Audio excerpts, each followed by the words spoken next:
Hey everyone, welcome to the ATYL live show on a Wednesday night. I'm your host, Taylor Kitchen, joined by Dom Joseph, and you'll see a few other ATYL Media Team members joining us here in a little bit too. But Dom, I know you're excited. It's officially Kansas race week, and also Joey Logano won at Talladega, so it seems like you're having a good week so far, I would assume. A lot of positives for sure. Yeah, no, was not expecting what we got out of Texas at all. Was not prepared for that at all. But hey, take the W. That's awesome. He's in the playoffs again. But no, it's Kansas week. So pumped. Love this racetrack so much. And I mean, look at what happened a year ago. So what on earth is in store for us this weekend? Just can't wait. Yeah, and then talking about the Penske, I guess, back-to-back wins, Cindric, then we have Joey. When's it going to be Blaney's time, you know? There's only one man left. Yeah. That's true. Mean, it's really interesting, the parallels to last year, because Austin Cindric started the winning off for Penske, and then the defending champion got the next win for Penske. So I think Blaney's next. Blaney might be next, and Kansas would be a really good one to get for him. He got his first career start in the Cup Series at Kansas back in 2014, so it'd be cool to tie it all back.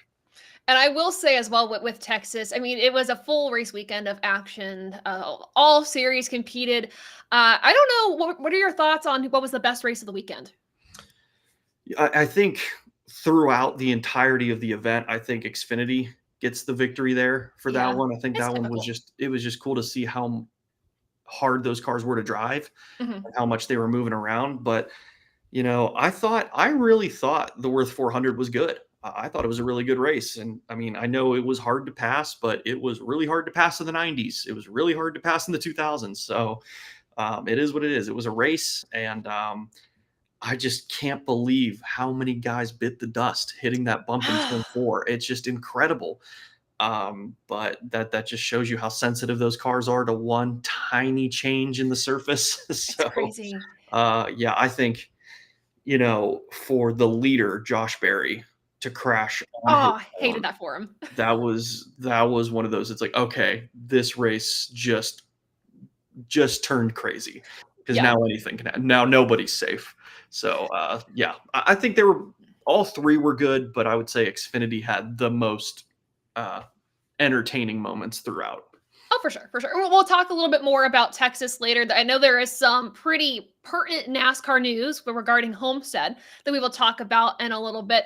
But I want to bring in a very special guest, our first of 2 guests in the show tonight. We've had him on the show before. We had a great conversation with him and just talking about, you know, his season, what he has coming up. And we're bringing him back to talk about Talladega, heading into North Wilkesboro, and of course, the 600 weekend for ARCA. It's Ryan Roulette. Bringing him in. Hey, Ryan, good to see you. Hey, thanks for having me again. A pleasure being on here. Of course, always good to see you.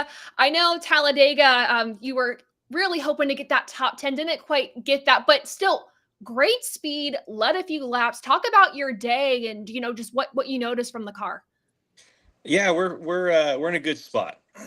Speed was not the issue of the day. Like you said, we led a few laps, and top 10 was definitely something on our what we were expecting at the end of the day, especially halfway through the race. And top 5 potential if things went our way, and that's not something I'm used to seeing in ARCA. So it's been a great transition working with Maple Motorsports, the number 67 car, and a lot of growth that we're seeing throughout the season, and it's pretty early on in the year, and I'm excited to say that, you know, this weekend I'm unfortunately not there at Kansas, but we brought in Ryan Vargas to run the 67 car, which we know he'll do a great job there and help bring that team even further forward.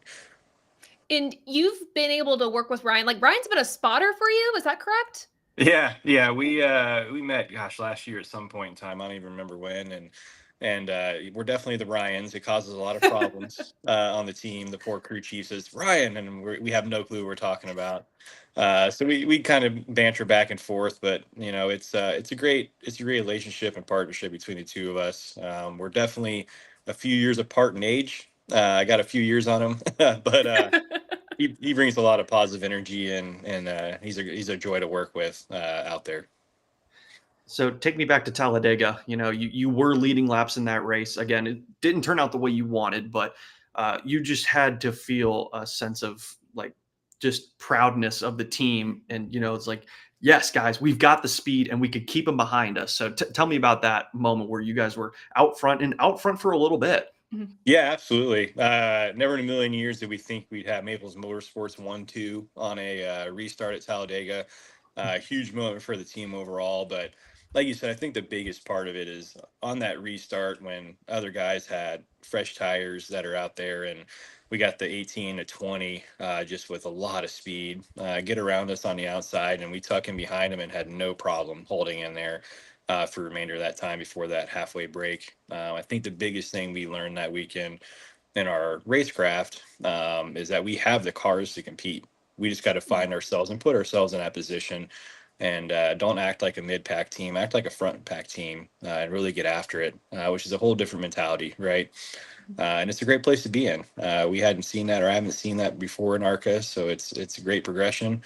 Your next question is probably gonna be like, hey, what happened 21st? Like you went in and on the lead lap in first place, and you come out a lap down 21st. It's just growing pains, right? Had some snafus on pit road.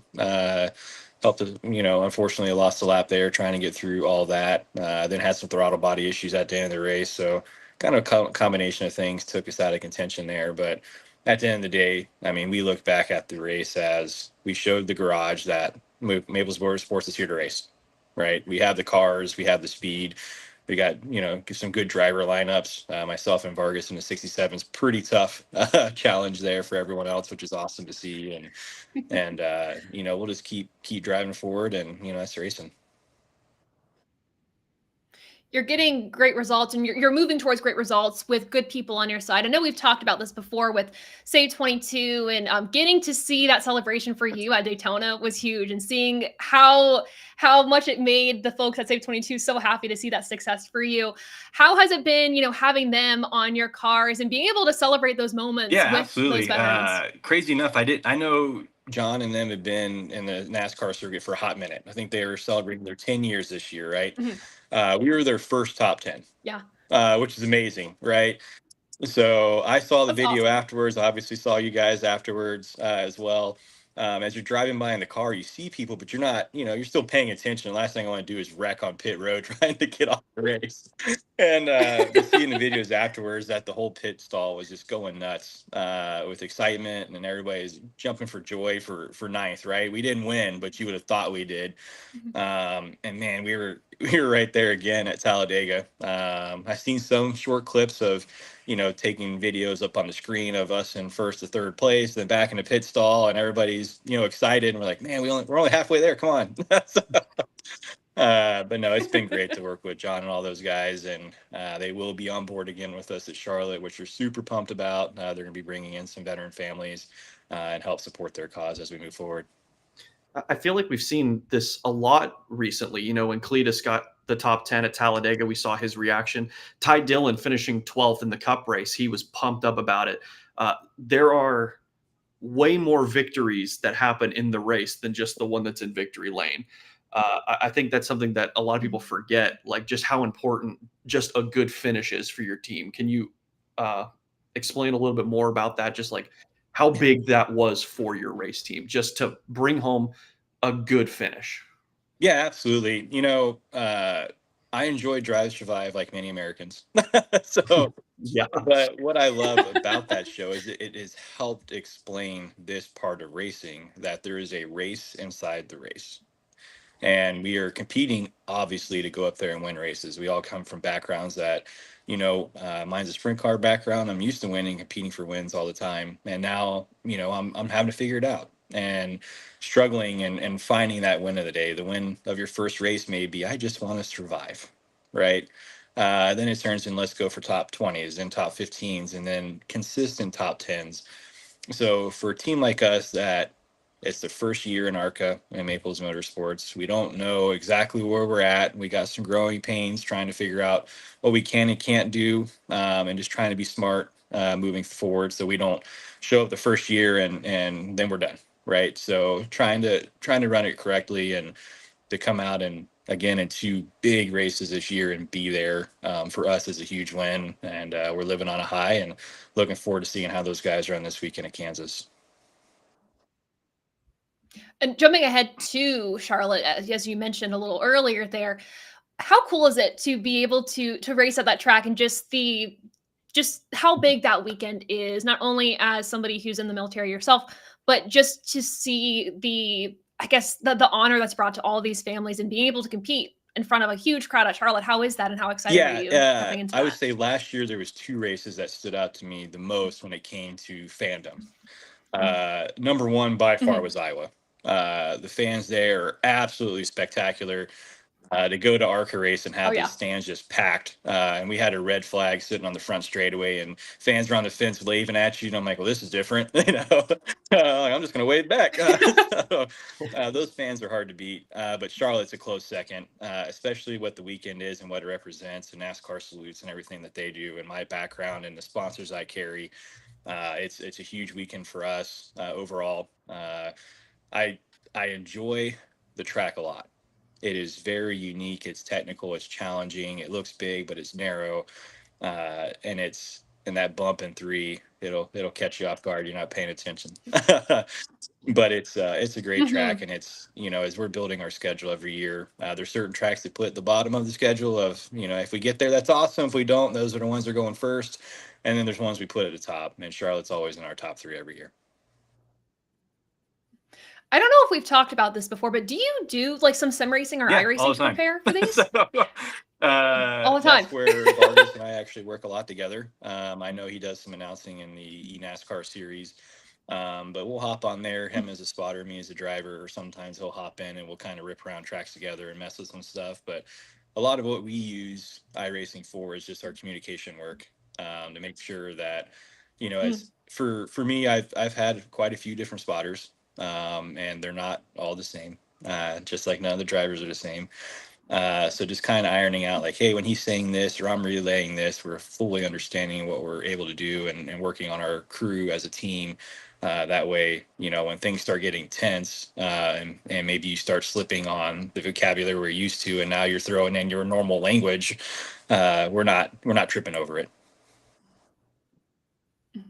I don't think that's something that I think of a lot. Is I think of like with iRacing, it's just you're working on your driving, not communication. So Yeah, that's really neat to absolutely. hear. We spun it a different way. I think from my day job as a pilot, that's huge, being able to talk to other airplanes and be able to package successfully and move forward. So Yeah, I think that's really interesting because part of me is like wondering, well, how back in the day did a spotter and driver build their chemistry, because all they had was testing, and they're normally just out there by themselves. So that's a huge advantage for you guys to build that chemistry during the week building up to a race. I mean, you already have 5 full days to prepare before you have a race, and that's if you're running full time. So that's really cool. My one question would be, for Charlotte. I know you mentioned the bump in turn 3, but with the ARCA cars, what is the one big challenge that Charlotte presents for you as a driver? yeah, it gets. I mean, the bump is a challenge, right? Coming out of 4, you'll sometimes catch some folks as well. Um, Getting on throttle too early in 2, it's really enticing. It wants to do that, right? So being smart coming out of 2, and how much throttle you do get it, and recognizing that, last year, when we do the ARCA race, the sun is going down and it goes down behind the grandstands. Mhm. So where is it the track temperatures at, where the shade is, what's it doing, what it's affecting on your car. And these cars are just a challenge to drive overall. They're constantly, if you're driving them right, they're on the edge, which is, a fun thing to be at. But at the Mhm. same time, you're just like, man, I went from the shade to the sun, and whoa, hey, what's going on? But that's what makes, the track challenging, and makes it challenging in these cars is, coming from dirt 20-25 laps. I was used to it changing every lap.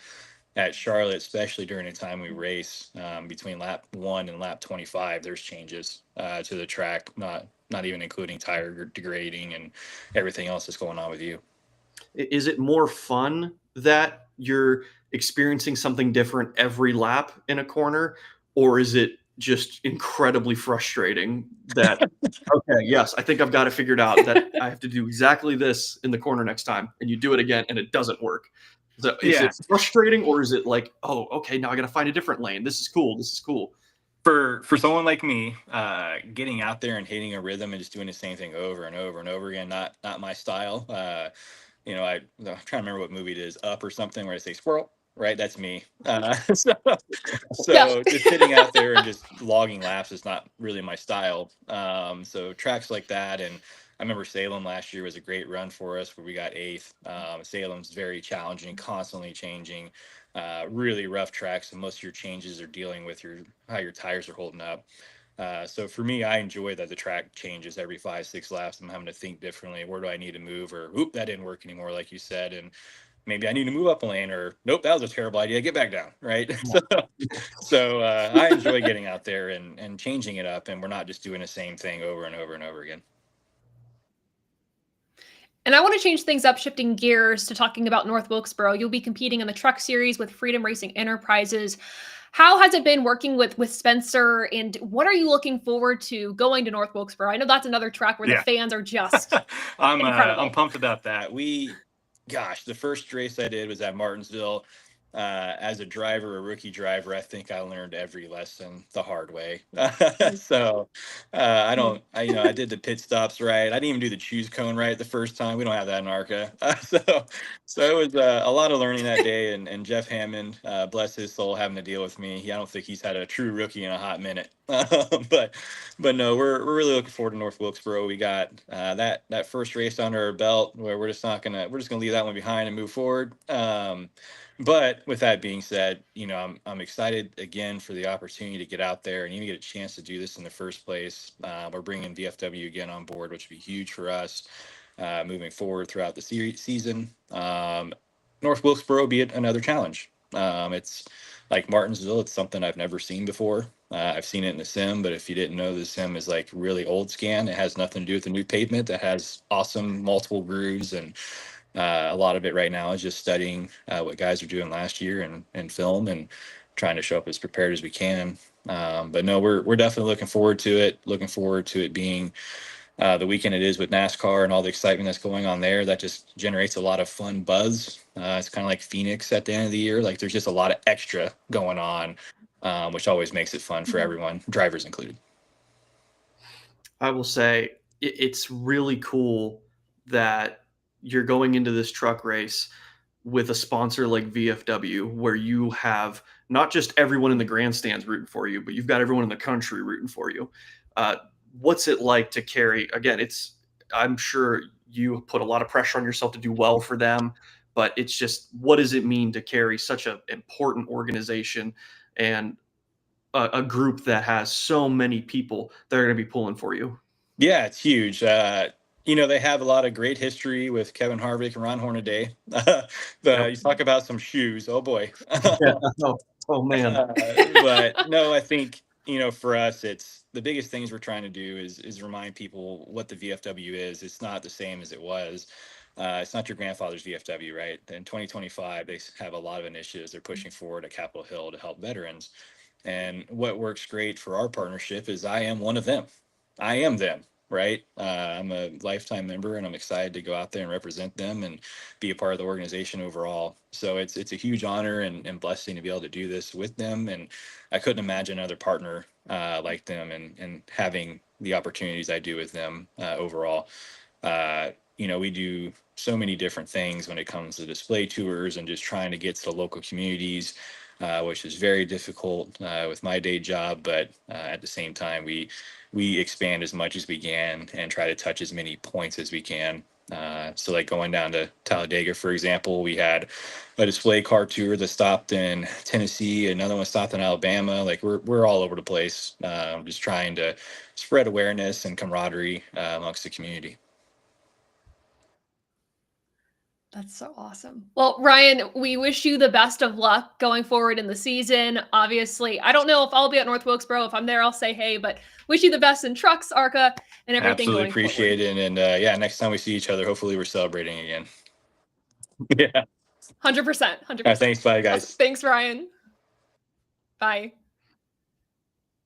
Fantastic. That was Ryan Roulette. Man, he's got a lot of exciting stuff coming up. And as we talked about, great partners with him going forward. So cannot wait. We'll bring in the panel at this point to chat about some NASCAR news and such. Adam Lucas, And of course, Big Dude joining the show.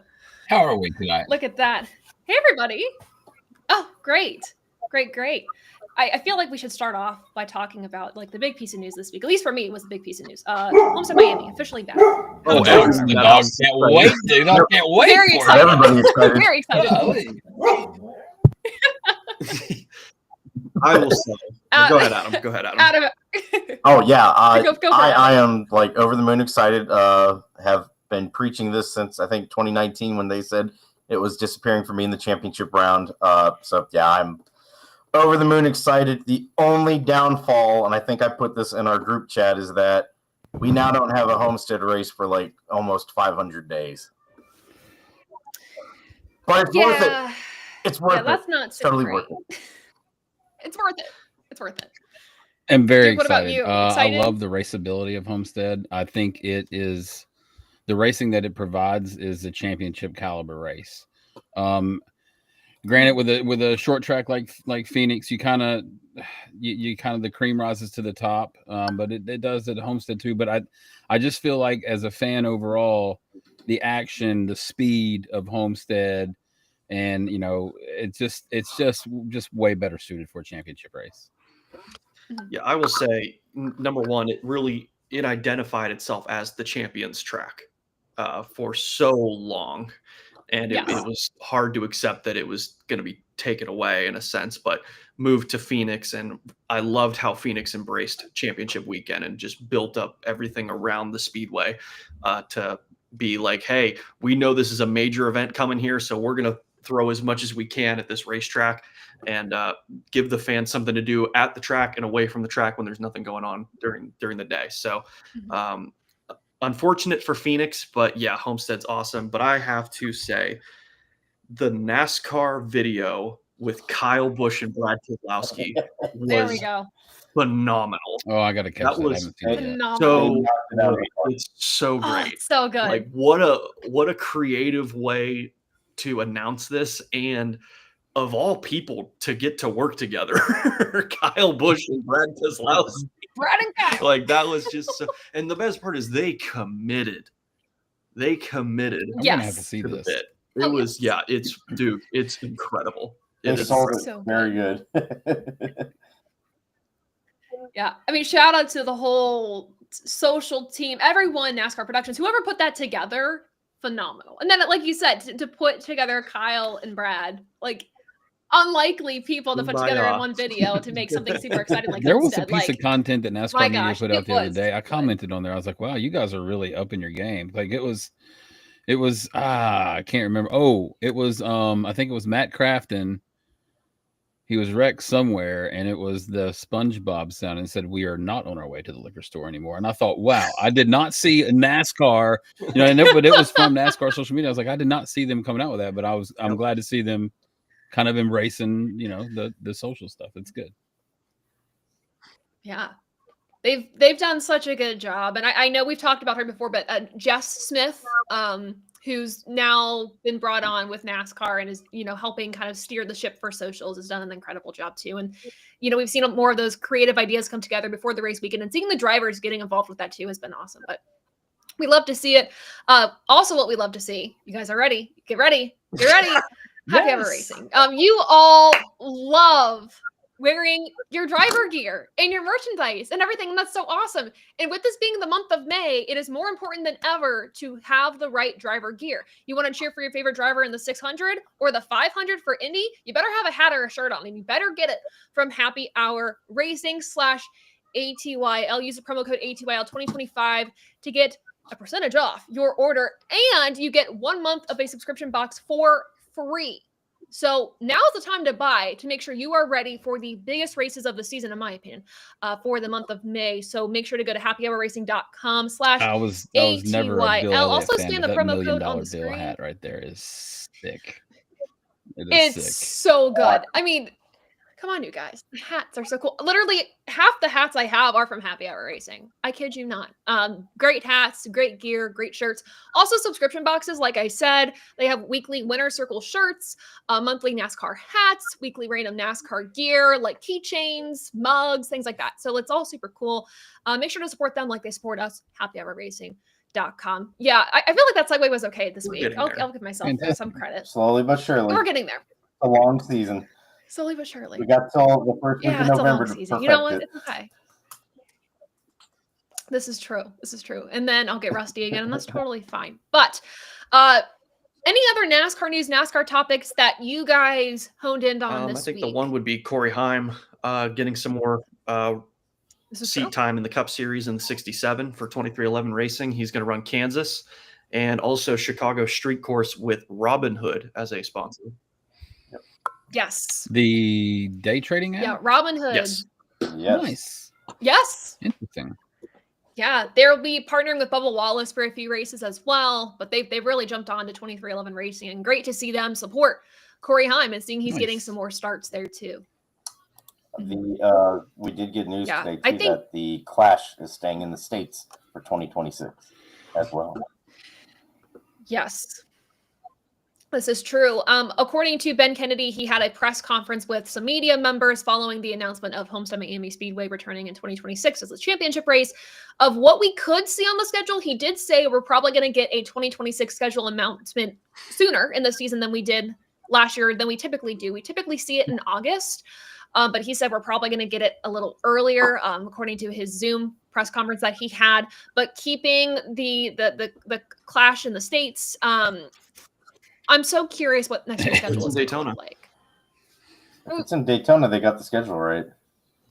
Yeah, this is very true. I would agree with that. Now, here's the argument I can't stand. And I'm glad that Ben Kennedy mentioned this in his press conference, that, you know, they're not thinking road courses or super speedways for the championship race, but some people want Daytona as a championship race. And I get it. It's exciting, but no. Daytona should be the season opener and the 4th of July race. Agreed. Yeah, I agree. Yes. 100%. Yes. Being a cutoff race to make the playoffs. It's such a roll of the dice, man. It's.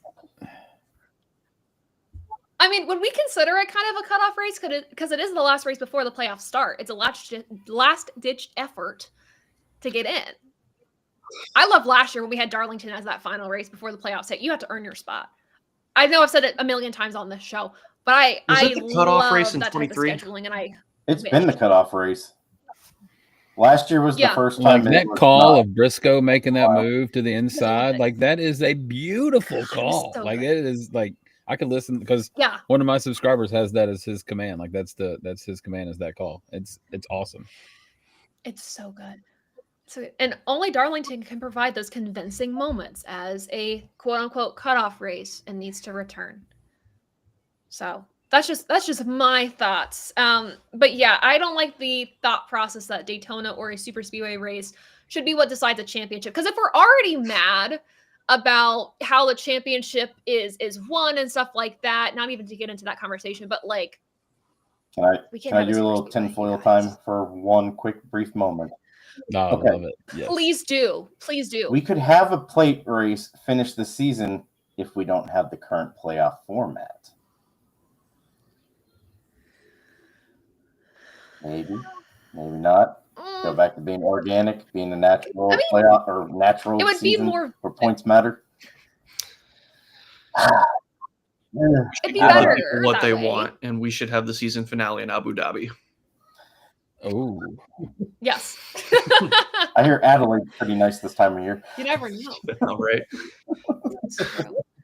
Well, with this all said, though, it was also announced with the Homestead announcement that it would be a rotating championship format. So every year we'd go to a different track. This is the idea that fans have thrown around for a long time. We've thrown this around on the show.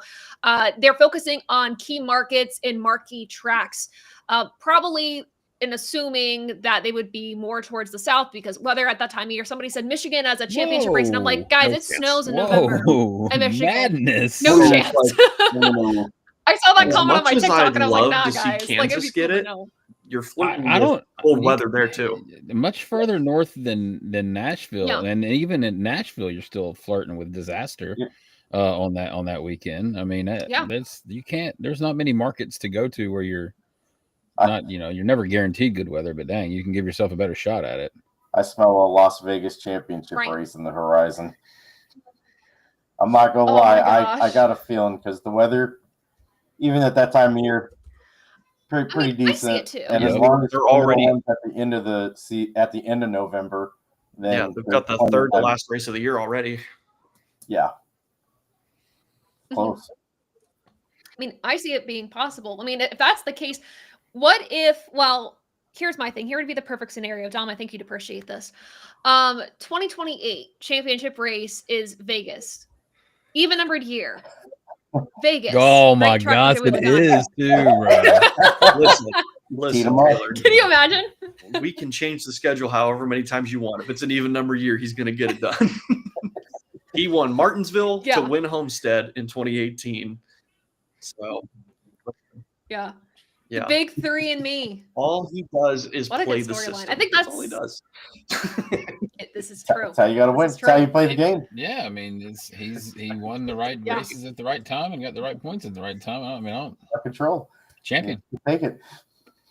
I think there's a 3. There is no asterisk on the nameplate of the trophy. It just is the name. That's very true. This is true.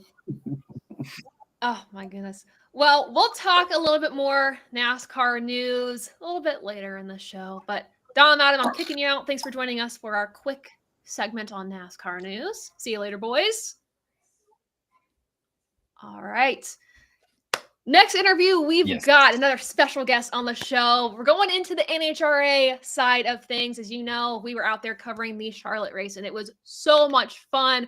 Duke, we're going to have to get you out to Charlotte. Yeah, I have not been to a 4-wide race. That would be something pretty special to go to. I would enjoy that. I've been talking to them about that a little bit more too. I think my cousin and uncle actually might be there as well. So maybe we can get there. That would be great. There you go. We will see. And I mean, it was an electric weekend, and I know it was an electric weekend for Alexis DeJoria. We're bringing her on the show, a funny car drag racer from JCM Racing. We're going to chat with her about Charlotte and so much more. So let's bring her on in. Hey guys, hey, Alexis, how's it going? Hey, good. How are you? Great, thank you. I hope this lighting isn't too bad. I thought this would be the best room. It's a little, there we go. Hey, it's all good. All good. No, it's great to see you. And obviously, I mean, Charlotte was a huge success for your team, made it to the finals. I know coming off of Vegas with the unfortunate DNQ, but talk about how awesome it was to perform so well in the Queen City, make it to those finals. Oh, it definitely was. It still has eluded me a 4-wide win. Our team did so good. I mean, to come off of a DNQ, obviously, you know, we struggled in Vegas, but I mean, man, once we get past first round, we're forced to reckon with, and we definitely showed it that day. So it was good. You know, the season's still early. We still have time. You don't want to get hot too early. You got to build the momentum slowly for sure. And what I thought was so incredible too is your team this offseason came together very quickly. Like this is basically a new group of people you're working with here. So talk about how that kind of got formed during the offseason and obviously how big that is to perform so well at Charlotte with that group. There was a lot of changes during the offseason. I wasn't quite sure what we were going to do. Dell and I had discussed different things, and he made a choice that he didn't want to do a full season. He kind of wanted to step back and just kind of take some time off to do some other things that he's never done in life. He's always raced. He's been racing since he was a kid. So, you know, he was just kind of like, I'm ready to see different things in life. I want to, you know, he's like, I'm still gonna like race here and there, but nothing crazy. And I've got unfinished business. So I wanted to continue, and he helped facilitate this move, and it was really good. And the fact that they got it done within a matter of months, and here we are sitting here, you know, we've managed to go to 2 semifinals and a final since we started. Did really well at the very first race, and I'm excited to see what else we could do for the rest of the season, especially with a brand new team, different chassis, different car. I used to race for Toyota. This is their last year with NHRA, unfortunately. But yeah, everything's different. That's what caught my eye really this year so far is, you know, you got a whole new kitchen sink, and you're coming off a DNQ, but then a final, you've got some other finals. You're still hanging in there 10th in the points. You're 3 points above the cut line. Like, that's a pretty good start. Where did you see yourself at this point in the season? Do you think you'd be in some finals coming to a new situation, or how do you see that going? I was hoping. I thought the consistency with the team, the fact that we had a full team. Unfortunately, towards the end with the DC Motorsports, we were working with a skeleton crew, and so it was really hard on the guys that were working like double duty, and then things would get missed, and we tried really hard, but we just didn't have the manpower to do what we set out to do. So that being said, having a full team, nobody's overworked, everybody has a specific job. It definitely helps things keep consistency and it showed. Very first race, we went out, had a good car and drove nice and straight, and it meant a lot, because I was like, it is a humbling sport, and you start to question yourself, and you're like, wait, am I even a good driver? It's just like, Jesus Christ, what the hell happened? As humbling, but even the best champions, will have those times. Yeah, so. As humbling as it can be, starting out 8 months into your career, you walked home with a Wally, right, in Super Comp. So that was a great way to start. I come from the Super Gas ranks myself, so that's hard. That is a tough class. I've been hard. Showing them some time slips. My cousin and my uncle still racing Super Gas, and I was showing them some computer stuff and cool. the different numbers of it, and they're like, "Well, that's way more technical than I had realized." It's like, yeah, it's not just Matt going down to the finish line and seeing who wins. It's very technical. But talk about that, the technical side of the sportsman racing. How does that relay into the pro side? The communication between the crew chief, like what graduates into from a sportsman to a funny car? How does that progress work?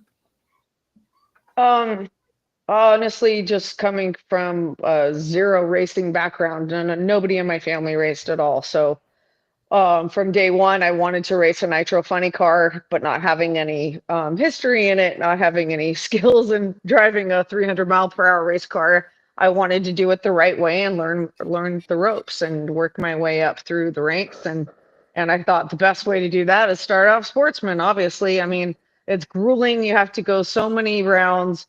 And that's the bread and butter of NHRA, honestly, is I think the sportsman categories are really important, and you learn so much.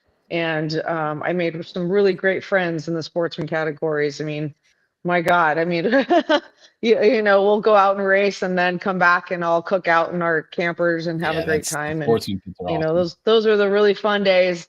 Yeah, and then you start getting faster and it gets more political. But that's what that's what I worked really hard to be, and made it happen. But yeah, working with the Robbins family, Steve Williams, I got one of his dragsters. He sells every 2 years. I don't know if he still does that, but such a badass, building great high mile per hour dragsters. Once you learn those tricks at the top end, it's a lot easier. It's a lot, but at first it's just like, man, I don't get it. Like, what do you mean you don't just like go all out to the finish line? Gotta drive the big end. Like, yeah. So it was really cool. I still have my super comp license. So how was that experience the first time? If you no experience at all, you jumping into a super gas or 990, you let go of that button. What was that like that first time? I bet you that was a rush, because I know what it was like for me. Well, and I can't imagine growing up with no racing really background and doing that and getting into that. That must have been awesome. Well, I did make some runs on the street. I've been in some pretty fast cars, not on a racetrack, but the acceleration is unlike anything else. I mean, once you go in one of those cars, like a super gas car, super comp car, like just the launch itself, it's unlike anything in such a short amount of time. And then you keep multiplying that and go faster. And then to the Lucas Oil series or the alcohol series, and then up to the nitro ranks. It's just once you think, wow, this is really fast. Hold my tequila. I can't imagine. Yeah, it's insane. But I feel I'm really blessed to be able to work with this team and just to be racing, because I wasn't even sure if I was going to be able to get something together in time. So mad props to Mike Neff and Joe Maynard and everybody over at JCM Motorsports for getting it. So I really appreciate it. With JCM as well, it is NHRA's first all-female nitro team, and we actually talked to Ida a little bit about kind of being part of an all-female team. And for her, it was, I just want to be seen as a racer. She was talking about one of her accomplishments where she was like the fastest woman on the track, but she was the second fastest overall. And she was like, I want to be kind of known as the second fastest. She wanted to, she was more than happy to kind of, create the path for others, but she kind of wanted that credential for her to be like, I'm the second fastest. So do you have the same mindset with that? I definitely do, especially being the only female right now in Nitro Funny Car. It's good to be like, oh, you're the fastest female. Against what? But yeah, like I still want to be just the best, period. And that's why I wanted to do this. If there was a women's, class only, maybe that would matter, but that's not where we are today. And that's not why I wanted to do it in the first place. I'm a driver. I'm a race car driver, and that's that. A car doesn't know any different. It sure does not.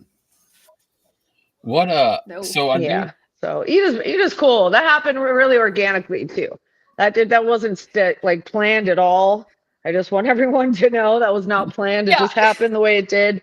And it's unfortunate for Tony Schumacher because he's a friend of mine and I really was looking forward to working with him, but unfortunately that fell through. And so I think he's got some going on. He's going to get back out there pretty soon. But no, it was not supposed to be that way. It just happened, and it's fun having Ida as a teammate. She's such a badass. She's such a hardcore racer. Just very, very, very focused, very grounded. That's what I got from her last time too. She was she seemed like she just wanted to go out there and kick ass, just like the vibe you get. I just want to go win, like really just let me win. I don't really care. I just want to win. I don't care about all the fluff. So I do have a question about tire shake, because I have a buddy that races pro mod, and he says when he goes into tire shake, it feels like you put your head in a paint mixer and just turned it on. And I can only imagine that in a nitro car, it's probably just a little bit more. Tell me what it's like. Just give me a pass when you let go and you hit the throttle and it goes down Broadway. Tell me about that. Well, sometimes you'll go out and you'll have a little bit of shake, but it'll drive through it. And then other times, it's just you lose the horizon real quick. And you could actually see the skip marks, the tire marks that like have skipped on the ground on the racetrack. Those are brutal. I've had a lot of them. I've had some slight concussions from them. I've had some really bad ones in ATYL Funny Car. I don't know how it is in Pro Mod, but I can imagine it's got to be pretty grueling. But yeah, that's not fun. When you lose the horizon, when the horizon is doing this, you just can imagine that's your brain inside your skull, inside the liquid in your skull doing the same exact thing. It's not talked about enough. You guys, it's amazing. The ability that y'all have to drive those cars under those extreme conditions and be able to get it through there. That was what I was thinking about earlier. In one of these passes, do you look at the end of the track and you just kind of have a spot that you're aiming for, or are you really driving it the whole way, or is it just kind of, hey, I'm pointing and I'm hoping it gets in that direction? Oh God, no! Nice. I'm driving the whole way, especially with a short wheelbase car. Yeah, if you watch the onboard camera, you would definitely see my hands are moving constantly. Especially at this last race, I had my hands full for some reason. Lane 3 and lane 4 was just pulling you to the inside, and I saw it happen to a couple of their drivers out there too. But man, at one point I had my hands like completely over and it wouldn't go any further, and I'm like, I just hope I make it to the finish line. And then I saw the wind light come on. I'm like, thank you. Jesus. I was like, I couldn't hold it any longer. I was like getting real close to the wall, like, ooh. And for me, close to the wall doesn't look like it is that close to you guys, but from inside, it feels damn close. Sure, that does it through nearly 300 mile an hour at that point, if not approaching more than that. Yeah, yeah, no doubt. I don't understand how y'all do it. It's so incredible. I'm so impressed with that. The real fun ones are on race day when you're like going down and it'll either shake the tires or it'll smoke or shake, and you've got to get off the throttle, make sure you're like still pointed straight, get that horizon back and gun it again to try to get to the finish line. And the four wides are crazy because you don't know what the other two lanes are doing. You only know exactly what's next to you. So you never know. The race is never over. You've got to just assume that, you still have a shot. And in the next few weeks, you guys are in the next few. Is it this weekend? You guys are headed to Chicago? Is that correct? No, not on Mother's Day. They won't make us race on Mother's Day. My goodness. Okay. Father's Day? Yeah. We raced on Father's Day. But Mother's Day, for some reason, we don't usually race on Mother's Day. Okay. Thanks. Gotcha. Thank goodness. Yeah, I guess. Thank goodness. Yeah. But we'll be racing out in Chicago. Yeah, it's a good track. Good track. Good. And is it as much of a handful as maybe the four wides would be? Oh, or gosh. Is it a different mindset? We're back to two. We're back to normal racing again. We'll have another four wide at the end of the year. They've made both Charlottes a four wide now. So I'll have one more shot at it before the year is over. But no, Chicago's a great track out there. Great facility. I don't remember how we did last year. Mustn't have been anything to write home about if I can remember. Hopefully this year will be different. I was just trying to look it up real quick. Let's see here. Where are we at? Oh, here we go. Last year well, never mind. Oh, here we go. It showed the winners first, and then I was like, well, it wasn't on that page, so never mind. It doesn't break down in between there. Sorry. Yeah, you're good. Well, I'm pretty sure we went out first round. We had a lot of first round losses, unfortunately. Yeah. Well, last year was brutal. I'm hopeful that your guys' team can carry that momentum forward that you guys found in Charlotte to Chicago. I think so. I wish you all the best. Thank you. In the next few weeks. Thanks so much for joining us. Thank you so much. Thank you guys for having me on the show. Thank you, Alexis. This was really cool. Appreciate it. I love your captain outfit. I had to dress up tonight. We had important company. I know. Thanks. Thank you. Right on. Thanks you guys. So much. Have a great night. You too. Oh, that was great. All right, that was Alexis DeJoria. No, good to talk with her. Of course, we talked to Ida Zetterstrom. Yes, 2 weeks ago. What was it? Yep. 2 weeks ago at this point about Charlotte. And my sense of timing is so off, you guys. I apologize. But it's great to be able to talk to both members of the JCM racing team and all that they're doing. And awesome just to see the success that Alexis had at Charlotte. And fingers crossed the team carries it forward heading to Chicago. I do love hearing pro racers give props to the sportsman categories and acknowledging how tough they are. Yeah. I really do like that. Yeah. No, it's cool. And I think the one thing that I gather, and I know you know this more than I do at this point, is the camaraderie and sportsmanship it's amazing. It's like in NHRA. It's like the camping site at a NASCAR event, but everybody has their own race car that they're just going to go race each other occasionally, and they're going to come back and grill and hang out and just BS. Like it's a lot of fun.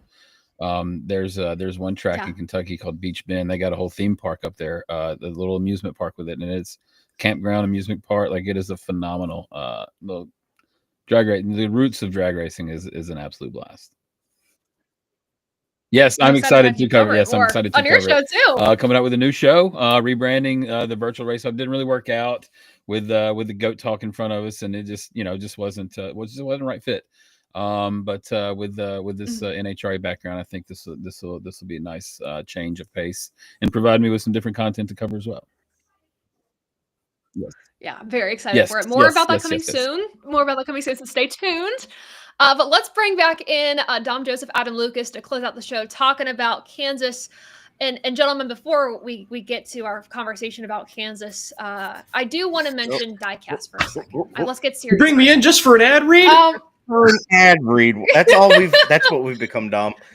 You know what? We might have to go rogue and start the Bush cast. It might have to happen. Well, I mean, I just got a new diecast that I showed on the channel. The SVG Sonoma win, and it's beautiful. But I these needed count? something to display it These on. are mine. And that's These are those mine. can count. Those count. Because I believe Benzik Designs is coming out with a 164 display, and he also has a 124 that I have right here. It's a 4-tiered stand, and I will bring up the QR code so you all can scan it to get your stands right here. But if you use the promo code ATYL2025 at the link in the description with Benzik Designs, you get 20% off your entire order. That's insane. These are the most sturdy diecast stands I have ever owned. They will not budge. Your diecast will be secure. I guarantee it. But they are literally phenomenal. All the 4-tiered stands on my shelf right now are Benzik Designs. Matt's been a great partner of ours, and he's really invested in making sure you all have the right way to display your diecast. So yeah, I know it's a tough market for diecast right now, but if you have them and they're sitting in your closet, bring them out and get yourself a Benzik Designs 3D display stand. And also, like I said, he's working on other stands for Formula One cars, Indy cars, and so much more. So make sure to check out Benzik Designs, get the QR code on your screen. Gentlemen, sorry about that. I was really invested in talking about diecast for a second. Dom came back on the screen. I saw all the diecast behind him. Honestly, I will say he's got the right idea. Me? This is true. No, John in the comments, he's got the right idea. Oh, yeah. Charlotte weekend, we're going rogue. We are buying all the diecast. I've been having visions. That's how bad it is. Yeah. Oh my goodness. But gentlemen, let's talk Kansas. Big weekend. Dom, since you will be there, correct? Yes, I am. Yeah. So what are we expecting? What are you excited to for? finish off on the diecast talk? I mean, I will say though, this girl is going to have her moment in the sun this weekend, and I will leave it at that. Just stay tuned. Beautiful. We've got some cool stuff planned ready for Kansas, but yeah, no, it's going to be an incredible weekend. Listen, I've been going to Kansas for the last 2 years now, and it's batting 1,000. The way 23 ended with Denny getting into Kyle and the run for your life, Denny, on the last lap, and he wins that race. Tyler Reddick with the mother of all slingshots, taking the white flag, going top to bottom to pass 3 cars, I'm pretty sure. So that was crazy. And then, of course, the most historic finish in Cup Series history. And then Ross Chastain, when he didn't need it, but he needed it the most. So, batting 1,000. And I'm so excited. The drivers are excited because they know how unpredictable this race can be in a good way, where it's, oh my gosh, I can win this thing. I'm 6th and I can win this thing. I'm so excited. I leave tomorrow. I can't wait to just seeing the track again. It's one of those where it's like, oh baby, something good's gonna happen this weekend, isn't it? And then I'll take part in the Corey Heim 1.5 mile showcase on Saturday night, and then we'll dial in for the Cup race. First off, safe travels.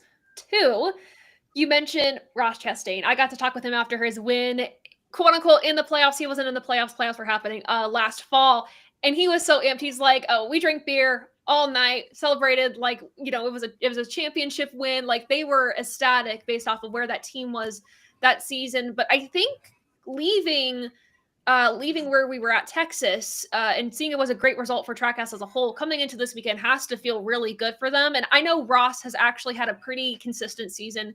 It hasn't been a flashy season, but it has been consistent. The rest of Trackhouse, though, after the race, Ross was like, we haven't been confident with the speed we've bringing to the track across the board. So to have a good weekend like this is huge. Do we think they can carry that momentum forward? I think absolutely they can. And here's why. Number one, great race at Texas for them. P2, correct? Second place. Great finish for that team. A much needed finish for that team. Most recent winners at Kansas, it was the Hollywood Casino 400, not our spring race Advent Health, but still a win at Kansas is a win at Kansas. Going back to the spring last year, and I see Ravaging Wolverines saying racing all throughout too was good. The beginning of last year's race, where Ross and Larson could not get away from each other, and they were racing for the lead. That was so fun to watch, and just to see. And again, it's like, Larson's like, I know I have the fastest car here, and Ross is Ross, where it's like, I don't care what lap it is, you're not passing me. So he's so aggressive, but he's so good at Kansas. He's had really good runs the last 3 races there. I think this could be a huge weekend for not just Ross, but for Trackhouse Racing. I have Ross as one of my picks for this weekend. I think this is a huge opportunity for that team. And why not go back to back? Why not? Yeah. Why not? Why not? Duke, anyone else you're going to be looking at this Yeah, weekend for Kansas? I really want to see RFK they're just gosh. Oh, They're having an I need yeah. them to have a good race. I like Brad so much, but golly, I just need them to just get it together. So I'm just going to be watching them. I will say for Brad, so I'm part of a NASCAR fantasy league, and we pick a certain set of drivers for the first quarter of the year. And my pick was Talladega. We got all these different tracks. Brad's in my team. Poverty. I am dead last in that league.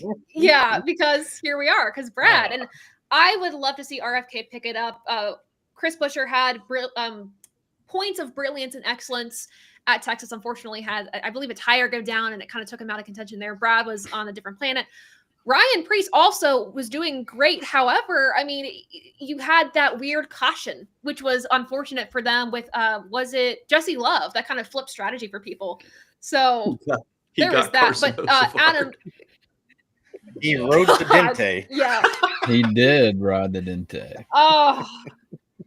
Speaking of Roush, before we go to Adam, just remind ourselves who finished second in that finish and who led coming to the white. So Buescher could do it. Mm-hmm. He could do it. He could do it. Adam, what are you going to be looking for this weekend? Couple of things. Looking for 2311. They need a little bit of a rebound into the top 5 rather than the top 10. And I think this is a great opportunity to see if they have that true speed that they always bring to Kansas. And Ryan Blaney, we are having a identity crisis when it comes to finishes. We can run 85% of the race, and then something goofy happens in the last 15%. So let's hope that some luck comes the Ford's ways, not just with Ryan, but RFK Racing as well, because they also have been competitive, but have had a lot of bad luck towards the latter half of these races. So hopefully we'll see some luck turning for these guys. All the Ford wins have come out of the Penske building, counting the Wood Brothers 21 winning Vegas.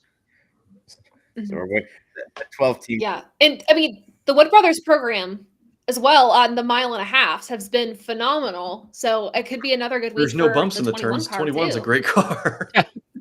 Yeah. Dude, that broke my heart. Seeing that car just wreck out of nowhere. Oh my gosh. What about them calling Kyle Busch right out of the race the other day? The mother of all announcers. Yeah, God, they couldn't have been any worse. It's almost like someone had a wand pointed right at the track as they said, honestly. Yeah. You shall not race for the win. Shall I bring up a trend I'm noticing, Taylor? Please. So I think please do, I but it makes me nervous. At the beginning, if we go back to last year with Penske, Cindric was the first to win, and then the defending champion got the second win for Penske, and then Logano won. And Logano was god-awful to start 2024. So Cindric won first, the defending champion got the next one, and then the third was the guy who was god-awful, but eventually won and was the champion that year. So go ahead and write in Ryan Blaney as your champion. Hey, if he makes it to Phoenix, they've got a good shot. Now, my question for numerology. I mean, my question for Phoenix, though, is, Hendrick has dedicated themselves to figuring out Phoenix for the fall. They have dedicated time, hours, new technology to figuring this out. If they haven't figured out, one, we could see a really good battle at Phoenix this year, too. Will Penske keep the trend the same? I don't know. But I also think Joe Gibbs has been really good at Phoenix, too, in the fall. I think it could be Alex a good year, Bowman pretty would be competitive. the first to say you got to get to Phoenix first. This is true. That's what Jeff Gordon said a few weeks ago. You got to get to Phoenix first. Yeah. But We will see you guys. Thanks so much for tuning in. In case you've missed some of our new content, this is what we have going on. We have a new 4 laps out with Alex coming out with some things with IndyCar. I literally forgot the name of the series for a second. My bad. IndyCar this past weekend. It was a pretty good one, not gonna lie. Of course, a Speedway. The Car Store was there this past week. Buddy Pooley with a new episode of that. By the way, if you guys don't get hyped up watching the intros to his videos, I don't know what you're watching, because I literally want to buy a ticket and get my butt to a Car Store race after every one of his videos. So make sure to go watch that. Of course, my recap from Texas is up, and then of course John Jerugeris with Track Limits has a recap from the latest F1 race. So make sure you guys are watching those and supporting all of our content creators here at ATYL Media. And of course, our live streams. Tomorrow night, we have a live from Duke and of course, Goat Locker Racing. So make sure to check those out as well. A huge thank you to our partners. Speaking of Goat Locker Racing, On Brand, Basic Designs, Happy Hour Racing, and of course, The Bright Mentality. We appreciate them all for their support. Again, make sure you are subscribed to our channels, Facebook, YouTube, Instagram, Twitter, everything. Make sure you're subscribed, watching all the content, supporting all of our content creators, live shows and normal shows. But we thank you all so much for tuning in. Have a great, happy, and healthy and safe race weekend at Kansas. And until next time, we will